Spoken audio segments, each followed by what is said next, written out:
সম্মানিত দিনদার মুসলিম ভাই ও বোনেরা, আজকে জুমার খুতবার সংক্ষিপ্ত আলোচনার বিষয় হচ্ছে মৃত্যুর যন্ত্রণা।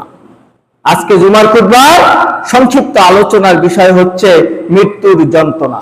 আল্লাহ রাব্বুল আলামিন আপনাকে আমাকে দুনিয়াতে সৃষ্টি করেছেন। যত মাখলুক আছে এই সব মাখলুককে আল্লাহ রাব্বুল আলামিন এই মৃত্যুর স্বাদ আস্বাদন করাবেন, তার থেকে কেউ মাহরুম হবে না। আল্লাহ রাব্বুল আলামিন বলতেছেন, কুল্লু নাফসিন যায়িকাতুল মাউত, প্রত্যেক প্রাণীর মৃত্যুর স্বাদ আস্বাদন করতেই হবে, এর থেকে কেউ পরিত্রাণ পাবে না। আদম আলাইহিস সালাম হইতে আজ পর্যন্ত শত কোটি হাজার কোটি মানুষ অতিবাহিত হয়ে গেছে। এরা কিভাবে গেল? এরা মৃত্যুর মাধ্যমেই চলে গেছে। তো আপনাকে আমাকেও কিন্তু কি করতে হবে? মৃত্যুবরণ করতে হবে। ওয়া ইন্নামা তুওয়াফানা উজুরাকুম ইয়াওমাল কিয়ামাহ, কিয়ামতের দিন তোমাদের প্রত্যেকটা কাজের, তুমি যদি ভালো কাজ করো তারও প্রতিদান দেওয়া হবে, তুমি যদি খারাপ কাজ করো তারও প্রতিদান দেওয়া হবে। কোন বিষয়ে কোন প্রকার কার্পণ্য করা হবে না। প্রত্যেকটা বিষয় তোমাকে কি করা হবে?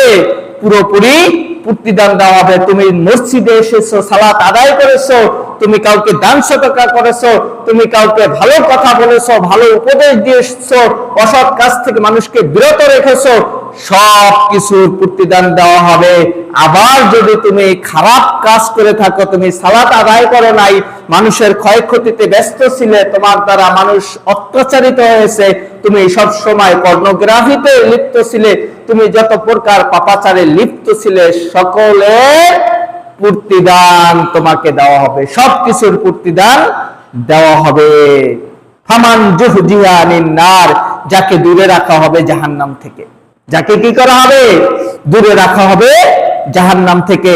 আল্লাহ রাব্বুল আলামিন ওই সমস্ত ব্যক্তিকেই জাহান্নাম থেকে দূরে রাখবেন যারা আল্লাহ রাব্বুল আলামিনের বিধিবিধান মানবে, 5 ওয়াক্ত সালাত আদায় করবে, সৎ কাজে আদেশ দিবে, অসৎ কাজ থেকে নিষেধ করবে, মানুষের হক মারবে না, কোন প্রকার মানুষের ক্ষয়ক্ষতি করবে না, ইসলামের বিধিবিধান পুঙ্খানুপুঙ্খভাবে সে পালন করবে, তাকে কি করবেন? জাহান্নাম থেকে দূরে রাখবেন। ওয়াউদখিলাল জান্নাহ, এবং তাকে প্রবেশ করানো হবে জান্নাতে। কি করানো হবে? জান্নাতে প্রবেশ করানো হবে। ওমাল হায়াতুদ দুনিয়া ইল্লা মাতাউল গুরুর, দুনিয়ার জীবন হচ্ছে ধোঁকার সামগ্রী। দুনিয়ার মধ্যে যাই দেখেন সবই ধোঁকা। স্ত্রী, পরিবার, পরিজন, মা বাপ, সন্তান সন্ততি, টাকা পয়সা, বাড়ি গাড়ি, যাই দেখেন সবই ধোঁকা। কোনোটাই আপনার না, কোনোটাই আপনার না।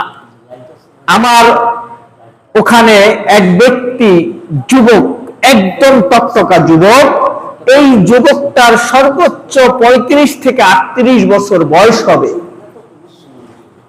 সকালে স্ট্রোক করলো, 9টার সময় তার জিন্দিগি নিভে গেল। 9টার সময় তার জিন্দিগি নিভে গেল। তার একটা মুদির দোকান আছে, ব্যবসা প্রতিষ্ঠান আছে, খুব ভালো চলতো, প্রচুর পরিমাণে আয় ইনকাম করত, কিন্তু সে ওইগুলো নিজে ভোগ করে যেতে পারলো না। সে নাই, কিন্তু ওই প্রতিষ্ঠান 2 দিনের মাথায় আবার চালু হয়ে গেছে। এই জন্য আল্লাহ রাব্বুল আলামিন বলছেন, ওমাল হায়াতুদ দুনিয়া ইল্লা মাতাউল গুরুর, দুনিয়ার জীবনে যাহা কিছু দেখো সব ধোঁকা। তুমি চক্ষু বুজে যাও, তাহলে সবকিছু শেষ হয়ে যাবে, তোমার জন্য কোনো কিছু অপেক্ষা করবে না। কারোর জন্য অপেক্ষা করবে? কারোর জন্য কোনো কিছু থেমে থাকে? আজকে আপনি আমিও যদি দুনিয়া থেকে বিদায় হয়ে যাই, তাহলে আপনার আমার জন্য কোনো কিছু আটকে থাকবে না। আর এই ধোঁকার সামগ্রী আপনি আমি নিয়ে আজকে আমার আখিরাতকে ধ্বংস করে দিচ্ছি, এই দুনিয়াকে আমি সর্বোচ্চ প্রাধান্য দিচ্ছি, যার কারণে আমি আখিরাতের কথা ভুলেই গেছি, পুরোটাই ভুলে গেছি। আমার সালাত আদায় করতে হবে, আল্লাহর বিধিবিধান মানতে হবে, এগুলো আমি টোটালি কি করেছি? ভুলে গিয়েছি। যার কারণে আমার জন্য কিয়ামতের অপেক্ষা খুবই কষ্টকর হয়ে যাবে। কিয়ামতের দিন আমার জন্য বাঁচা খুবই কষ্টকর হয়ে যাবে। এজন্য সম্মানিত দিনদার মুসলিম ভাই ও বোনেরা, আপনি নিজেকে চিনুন। আপনি কে? কোথা থেকে এসেছেন? কোথায় যাবেন? কোনখানে আপনার শেষ ঠিকানা? আপনার আশ্রয় স্থলটা কোথায় হবে? এইটা নিজেকে নিজে নিয়ে একটু ভাবুন। সম্মানিত দিনদার মুসলিম ভাই ও বোনেরা, মৃত্যুর যন্ত্রণা প্রত্যেকটা মানুষের হবে। সে ইমানদার হোক, সে কাফের হোক, বেঈমান হোক, মুনাফিক হোক, সবার জন্যই মৃত্যুর যন্ত্রণা অবধারিত। এই যে নিষ্পাপ শিশু বাচ্চা, তাদেরও কিন্তু মৃত্যুর যন্ত্রণা হবে, তবে কম আর বেশি। আল্লাহ রাব্বুল আলামিন সূরা কাফের 19 নম্বর আয়াতে বলতেছেন, ওয়াজাআত সাকরাতুল মাউত বিল হাক্কি যালিকা মা কুনতা মিনহু তাহিদ। ওয়াজাআত সাকরাতুল মাউত, মৃত্যুর যন্ত্রণা অবশ্যই আসবে, এটা সত্য।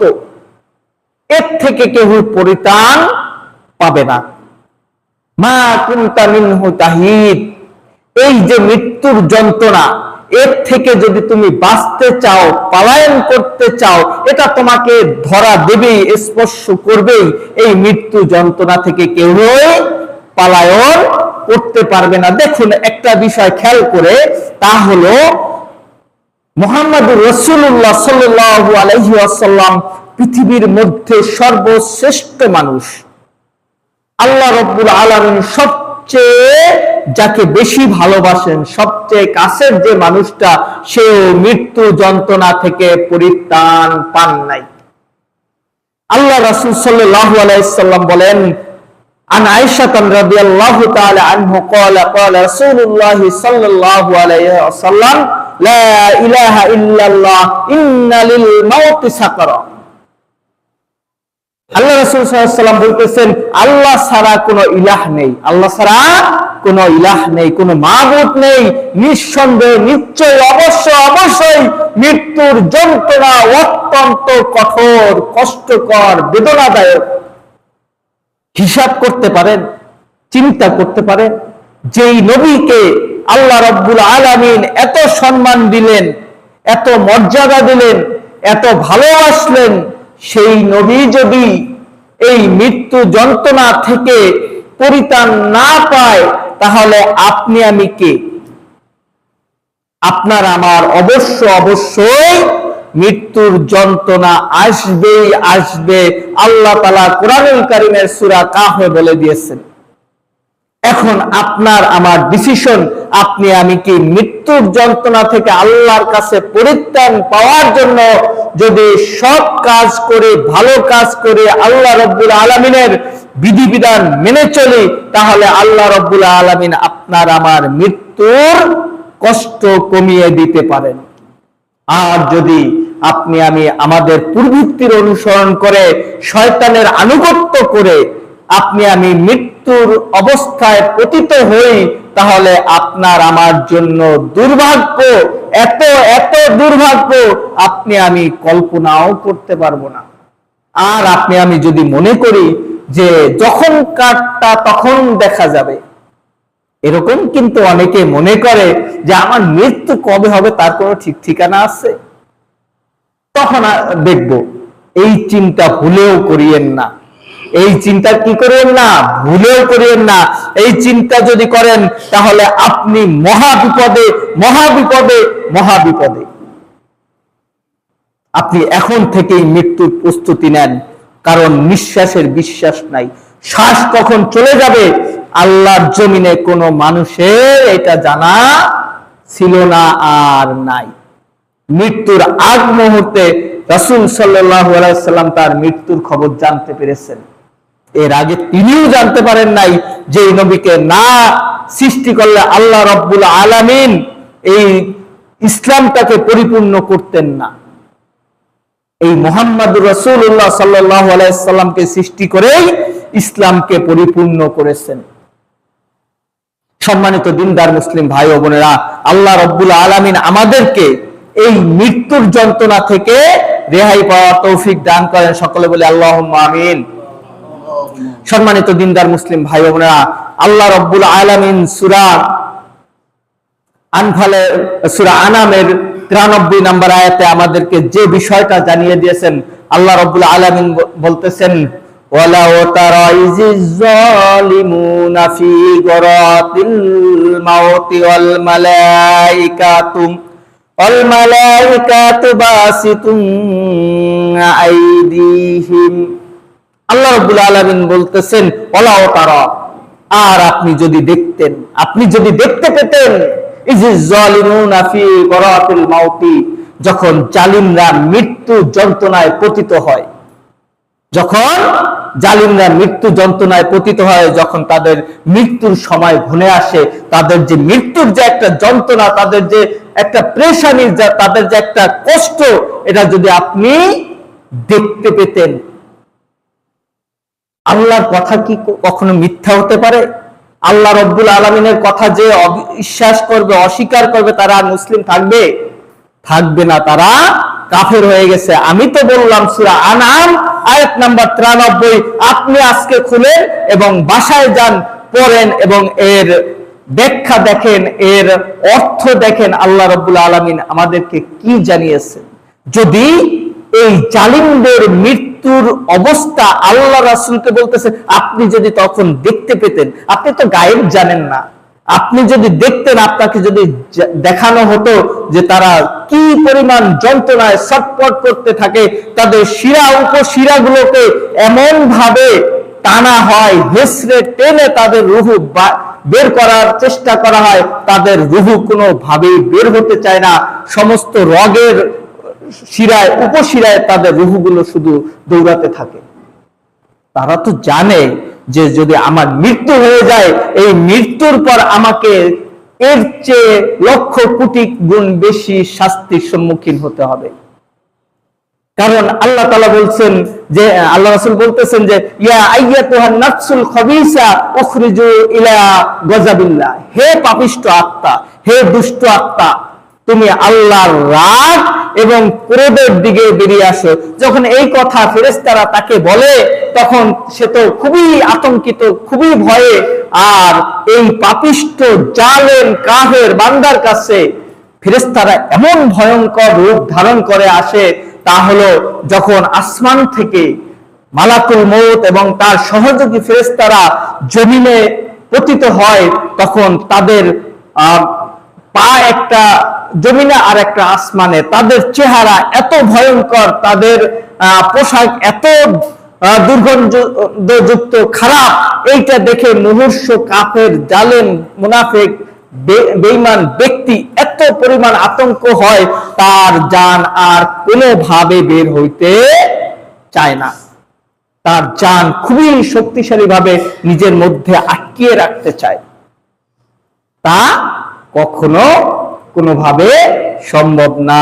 আল্লাহ রাব্বুল আলামিন তারপর বলতেছেন, ওয়াল মালাইকাতু বাসিতু আইদিহিম, তখন ফেরেশতারা বলতেছেন, তোমাদের রূহ বের করে দাও, হাত বাড়িয়ে দেয়। ফেরেশতারা কি করে? হাত বাড়িয়ে দেয় যে তোমাদের রূহ এখন এই মুহূর্তে বের করে দাও।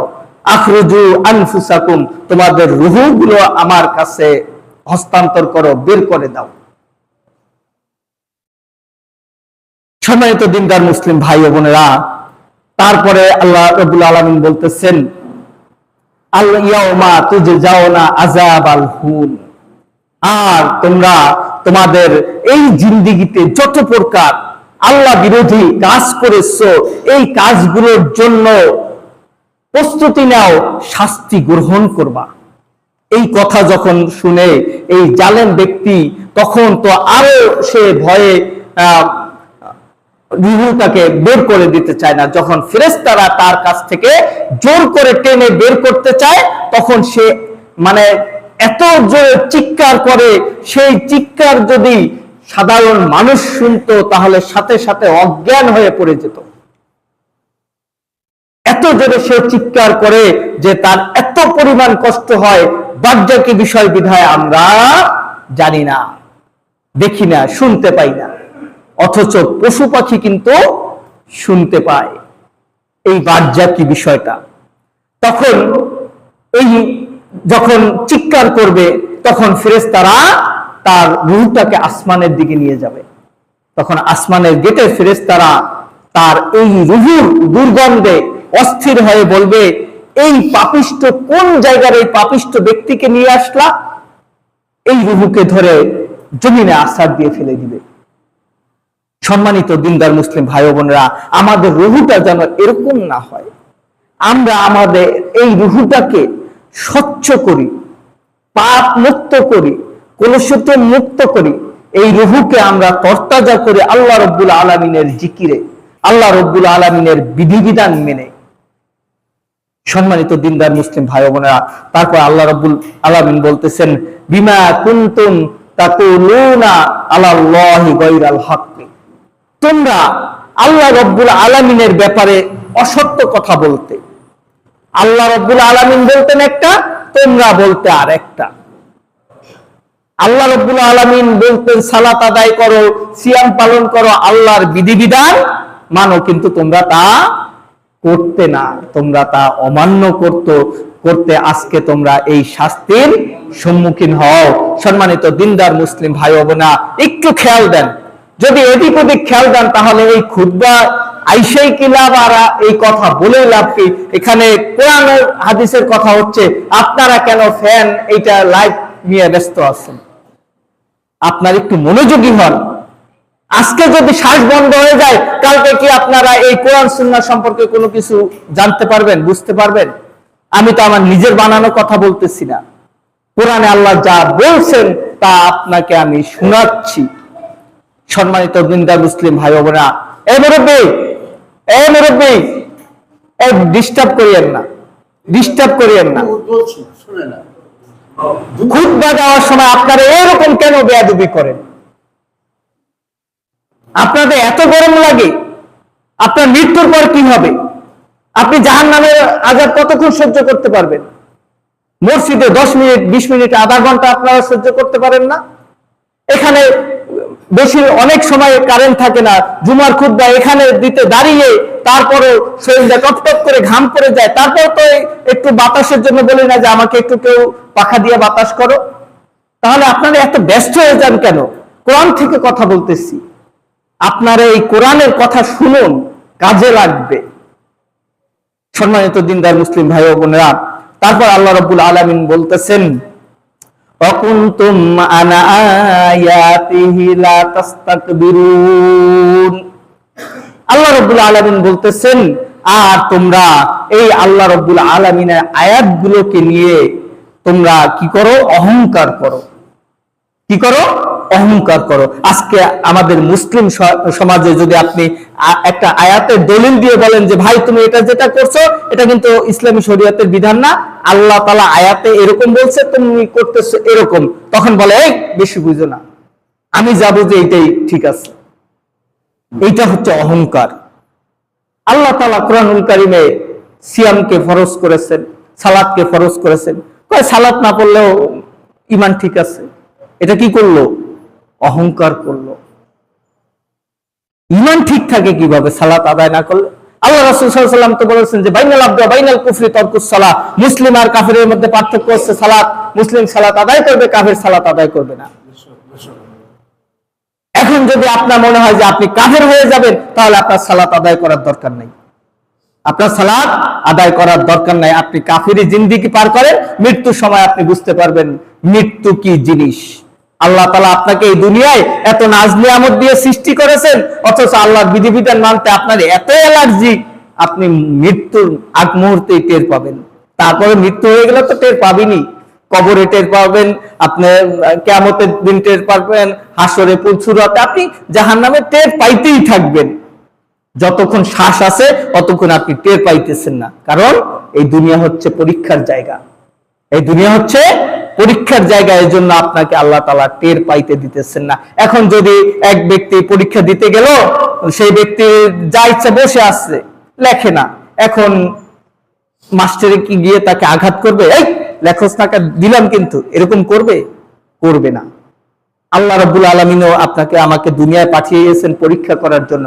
আপনাকে আমাকে দুনিয়ায় আল্লাহ রাব্বুল আলামিনও আঘাত করবেন না, মৃত্যুর পরে আপনার আমার ফয়সালা হবে। সম্মানিত দিনদার মুসলিম ভাই বোনেরা, সূরা আনফালের 50 নম্বর আয়াত আল্লাহ রাব্বুল আলামিন বলতেছেন, ওয়ালাউ তারা ইয়াতাওয়াফাল্লাযীনা কাফারুল মালাইকাতু ইয়াদরিবু উজুহাহুম ওয়াজুকু আযাবাল হারিক। আল্লাহ রাব্বুল আলামিন বলতেছেন, ওয়ালাউ তারা ইয়াতাওয়াফাল্লাযীনা কাফারু, হে নবী আপনি যদি দেখতেন কাফিরদের যখন রূহ কবজ করা হয়। কি করা হয়?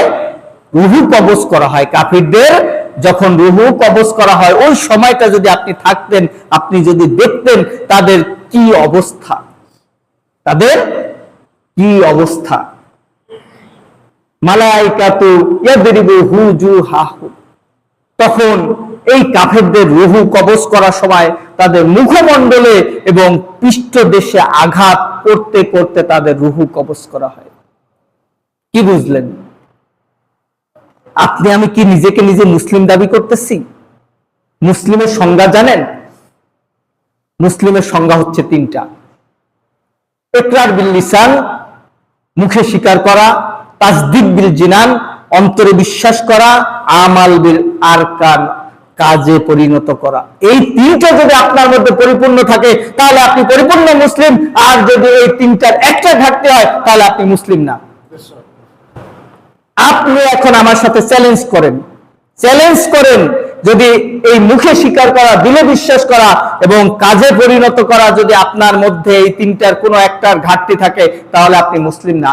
আপনি মুখে স্বীকার করলেন লা ইলাহা ইল্লাল্লাহ, আল্লাহ ছাড়া কোনো ইলাহ নাই, আল্লাহ রিজিক দেয়, আল্লাহ জীবন দেয়, আল্লাহ মৃত্যু দেয়, আল্লাহ সবকিছু করে, কিন্তু আপনি অন্তরে বিশ্বাস করলেন না, আপনি মুসলিম না। আল্লাহ যে বিধিবিধান দিয়েছেন আপনি এই বিধিবিধান নিজের জীবনে বাস্তবায়ন করলেন না, আপনি মুসলিম না। আল্লাহ কি বিধান দিয়েছেন? 1 নম্বর বিধান দিয়েছেন সালাত আদায় করতে হবে। 1 নম্বর বিধান কি দিয়েছেন? সালাত আদায় করতে হবে। প্রথমে ঈমান, তারপরে সালাত, তারপরে সিয়াম, তারপরে হজ, তারপরে যাকাত। এই 5টা বিধান আপনাকে আমাকে দিয়েছে আল্লাহ। বেশিরভাগ মানুষের মধ্যে এই 5 বিধানের একটা পাওয়া যাবে, বলে আমি ঈমান এনেছি। কি করেছি? আমি ঈমান এনেছি, আমি মুসলিম। তারপরের যে 4টা এর ধারে কাছেও নাই। এগুলো আসলে কোনোভাবে কাম্য না, এটা কোনোভাবে কাম্য না। যদি মুসলিম দাবি করতে চান তাহলে এই 5 বিধান আপনাকে মানতে হবে, আর এই 3টে শর্ত মানতে হবে। মুখে স্বীকার করতে হবে, দিলে বিশ্বাস করতে হবে, আমলে পরিণত করতে হবে। আল্লাহ রাব্বুল আলামিন যে বিধান দিয়েছেন এটা নিজের জীবনে বাস্তবায়ন করার নাম হচ্ছে আমাল বিল আরকান। ভাই, মুসলিম হওয়ার জন্য যথাযথভাবে চেষ্টা করতে হবে। আল্লাহ তাআলা বলতেছেন, ইয়া আইয়ুহাল্লাযীনা আমানুত্তাকুল্লাহা হাক্কা তুকাতিহি ওয়া লা তামুতুন্না ইল্লা ওয়া আনতুম মুসলিমুন। হে ঈমানদারগণ, তোমরা যারা ঈমান আনয়ন করেছো আল্লাহকে ভয় করো যতটুকু ভয় করা প্রয়োজন। খাঁটি প্রকৃত পক্ষে মুমিন মুসলিম না হয় মৃত্যুবরণ করো না। আল্লাহ তাআলা মৃত্যুবরণ করতে আপনাকে আমাকে নিষেধ করেছেন। আপনি আমি তো মৃত্যুর জিম্মাদার না, আপনি আমি মৃত্যুবরণ করতেও পারবো না আর কাউকে বাঁচাতেও পারবো না। আল্লাহ তাআলা আপনাকে আমাকে নিয়ে যাবেন, কিন্তু নিয়ে যাওয়ার আগ মুহূর্তকে আল্লাহ তাআলা বুঝিয়েছেন যে প্রকৃতপক্ষে মুসলিম না হয়, প্রকৃতপক্ষে ঈমানদার না হয় তোমরা মৃত্যুবরণ করো না। তাহলে আপনার আমার মধ্যে আজকে করতে হবে, বিচার বিশ্লেষণ করতে হবে নিজেকে নিয়ে, যে আমি কতটুকু মুসলিম আছি আর কতটুকু মুশরিক, কাফের, মুনাফিক, বেঈমান আছি। এইটা নিজেকে নিজে কম্পেয়ার করতে হবে, বিচার বিশ্লেষণ করতে হবে যে আমার মধ্যে মুসলমানের যে দিকগুলো থাকার কথা এই দিকগুলো আছে না কাফের মুশরিকের দিকগুলোতে আমার জীবনটা পরিপূর্ণ হয়ে গেছে। আল্লাহ তো বললেন মুসলিম না হয়ে মৃত্যুবরণ করো না। এক্ষুনি এই মুহূর্তে আপনি তওবা করেন। তওবা করলে আল্লাহ রাব্বুল আলামিন আপনার বিগত দিনের সমস্ত গুনাহ খাতা মাফ করে দিয়ে আপনাকে এই গুনাহ পরিবর্তন করে আপনার নেকিতে পরিবর্তন করে দিবেন। আল্লাহ তাআলা সূরা লোকমানের 70 নম্বর আয়াতে বলে দিয়েছেন। তাহলে আমাদের কাছে কত সুন্দর একটা আল্লাহ রাব্বুল আলামিন অফার দিয়ে দিয়েছেন। কি দিয়েছেন? অফার দিয়েছেন। যখনই বান্দা তার অনুতপ্ত হবে যে আমি যা বিগত দিনে যা করেছি শয়তানের অসহায় ভুল করে, আজকে যদি আমি আল্লাহ রাব্বুল আলামিনের কাছে খালেস অন্তরে মাপ চেয়ে মৃত্যুবরণ করতে পারি, তাহলে আল্লাহ রাব্বুল আলামিন কি করবেন? আমার বিগত দিনের গুনাহগুলা আল্লাহ তাআলা নেকি দিয়া পরিবর্তন করে দিবেন। এটা কিন্তু একটা বিশাল অফার। এই অফার আমরা কি করব? লুটে নেওয়ার চেষ্টা করব। আমরা আজকে নীরবে শেষ রাত্রে উঠে আল্লাহর কাছে 2 ফোঁটা চোখের পানি ফেলে আল্লাহ রাব্বুল আলামিনকে বলবো, আল্লাহ আমি আপনার বান্দা, আমি আপনার গোলাম। আল্লাহর কাছে সম্পূর্ণরূপে স্যালেন্ডার হয়ে 2 ফোঁটা চোখের পানি ছেড়ে আল্লাহর কাছে আমি যদি কান্না করি, আল্লাহ রাব্বুল আলামিন অবশ্যই মাফ করে দিবেন। কারণ আল্লাহ কি বলছেন?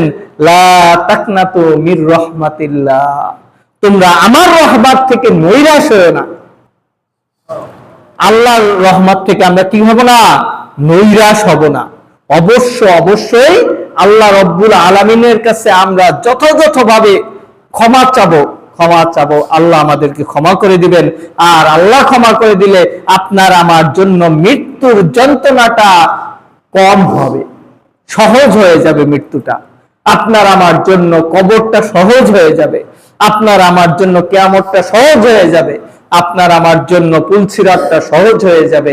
আল্লাহ রাব্বুল আলামিন আপনাকে আমাকে জাহান্নামে না দিয়ে জান্নাতে দিয়ে দিবেন, যদি আল্লাহ রাব্বুল আলামিনের কাছ থেকে আমরা ক্ষমা নিতে চাই। তবে খালেস অন্তরে ক্ষমার জন্য 3টে শর্ত যথাযথভাবে খালেস অন্তরে তওবা করতে হবে। আর আল্লাহর কাছে বলতে হবে যে আমি এই যে পাপগুলো করে আসছি এগুলো আর করব না। আর এই কথার উপরেই তার দৃঢ় থাকতে হবে। এই 3টে শর্ত যার মধ্যে থাকবে সে তার তওবা আল্লাহ রাব্বুল আলামিন কি করবেন? কবুল করে নেবেন। সম্মানিত দিনদার মুসলিম ভাই বোনেরা, আল্লাহ রাব্বুল আলামিন আমাদের সকলকে বোঝার মতো তৌফিক দান করেন। সকলে বলে আল্লাহুম্মা আমিন।